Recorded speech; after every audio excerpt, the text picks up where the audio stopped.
हिमाचल गठन के 75 वर्ष पूरे होने पर नाहन के चौगान मैदान में आयोजित होने वाले भव्य कार्यक्रम की तैयारियां जोरों पर है, लेकिन चौगान की हालत बिगड़ती देख आज खिलाड़ियों ने सवाल उठाए हैं।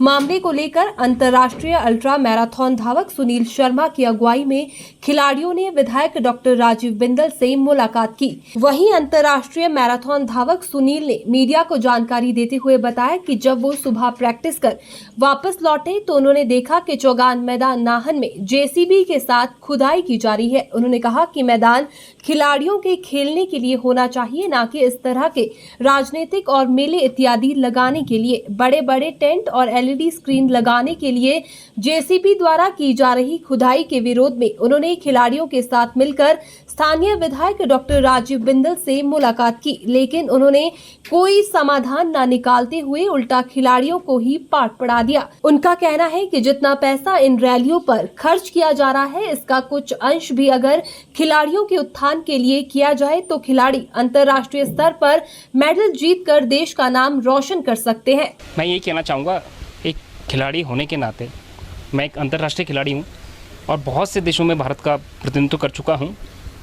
जब मैं आज सुबह दौड़ के वापस आया तो मुझे बहुत दुख हुआ। मैं 2 दिन से देख रहा हूँ कि इनके टेंट वहाँ पे लग रहे, तो मैंने कुछ कभी भी इस पे ऑब्जेक्शन नहीं उठाया। ठीक है, सबकी रैलियाँ होती है, सबके टेंट लगते, बट आज सुबह जब मैं वहाँ से निकल रहा था तो मैंने देखा वहाँ पे इनका बुलडोजर चल रहा है, उनका जेसीबी चल रहा है ग्राउंड पर, जहाँ पर एक खिलाड़ी खून पसीना बहाता है और देश के लिए खेलने का सपना देखता है, और जहाँ पर खिलाड़ियों के लिए खेल के मैदान खिलाड़ियों के लिए होते हैं, ना कि इनकी राजनीति की जो रैलियाँ हो रही उसके लिए होती है।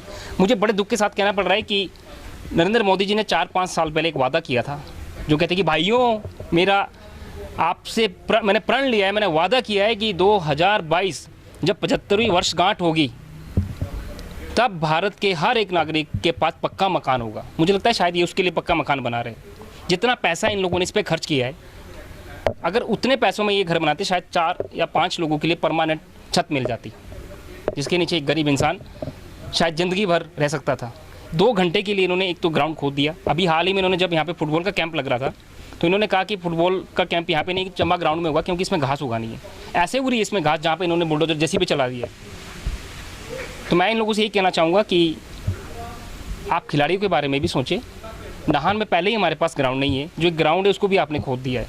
कहाँ तो इनको चाहिए कि जब हमीरपुर, बिलासपुर, चंबा, हर जगह पूरे हिमाचल प्रदेश में वैसे तो जितनी भी जिले हैं सबके अंदर एक सिंथेटिक ट्रैक होना चाहिए, एक स्पोर्ट्स कॉम्प्लेक्स होना चाहिए। आप स्पोर्ट्स कॉम्प्लेक्स की बात कर रहे हो कि आप लोगों ने स्पोर्ट्स कॉम्प्लेक्स बनाया है, सिर्फ उसके अंदर एक बैडमिंटन खेला जाता है। सिर्फ यहाँ पर एक बैडमिंटन ही गेम रह गई और कोई गेम नहीं है। जब कबड्डी वालों ने वहाँ पे जाके देखा तो उनको कहा कि ये आपके लिए नहीं बना हुआ है, ये बैडमिंटन वालों के लिए बना हुआ है। हर एक खिलाड़ी का अधिकार है खेल के मैदान पर, और उस पर किसी भी राजनीतिक का अधिकार नहीं होना चाहिए। वहाँ पे रैलियाँ और मेले नहीं होना चाहिए। मैं काफ़ी समय से यहाँ पर देख रहा हूँ कि यहाँ पर सिर्फ और सिर्फ या तो इनके मेले होते हैं यहाँ पे, या इनकी रैलियाँ होती है। खिलाड़ियों के लिए कभी ग्राउंड नहीं मिलता है। विधायक जी से रिक्वेस्ट की है कि मेरी आपसे हाथ जोड़ के विनती है कि आप खिलाड़ियों के बारे में भी सोचें। विधायक जी ने कहा कि हम एस्ट्रो ट्रप लेके आ रहे हैं, अच्छी बात है, आप एस्ट्रो ट्रप लेके आ रहे हैं, आप एस्ट्रो ट्रप लेके आइए। आपने स्पोर्ट्स कॉम्प्लेक्स बनाया, बहुत अच्छी बात है, आप यहाँ पे एक ग्राउंड भी लेके आइए और खिलाड़ियों के बारे में भी सोचिए। एस्ट्रो ट्रप आप बाद में बना लीजिए, जो एक बेसिक रिक्वायरमेंट्स है खिलाड़ी की, जो बेसिक मूलभूत सुविधा है पहले आप वो दीजिए। खिलाड़ी के पास पहनने के लिए शूज़ नहीं होते, खाने के लिए डाइट नहीं होती है, और आप सोचते हो कि ओलंपिक में मेडल आ जाएँ। मेडल तभी आएंगे जब आप जो खिलाड़ी के लिए अच्छा कोच, अच्छे डाइटिशियन, अच्छे फिजियोथेरेपिस्ट, ग्राउंड और उनकी डाइट के ऊपर आप जब ध्यान दोगे। आप कल देखना यहाँ पे जब इनकी रैली होगी, जब नड्डा जी यहाँ पे आएंगे, ये लाखों करोड़ों रुपए बहा देंगे। अगर उतना लाखों करोड़ नहीं मैं कहता, अगर सिर्फ ये हज़ारों में भी खिलाड़ियों के ऊपर बहा दें तो शायद कोई खिलाड़ी तैयार होकर भारत के लिए खेलेगा।